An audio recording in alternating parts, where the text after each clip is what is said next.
Hello, in this video I am going to discuss with you index registers. So there are, and I've got this image right here. You can ignore the bottom part of it. It is just the top part that we are looking at.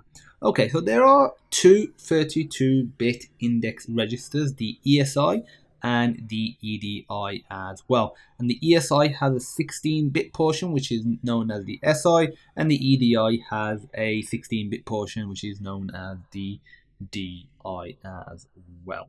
Okay, so these index registers are used for, index addressing, and sometimes can be used for mathematical operations such as addition and subtraction. So we've got two right here. We've got the source index, and that is used for that's used as an index for string operations.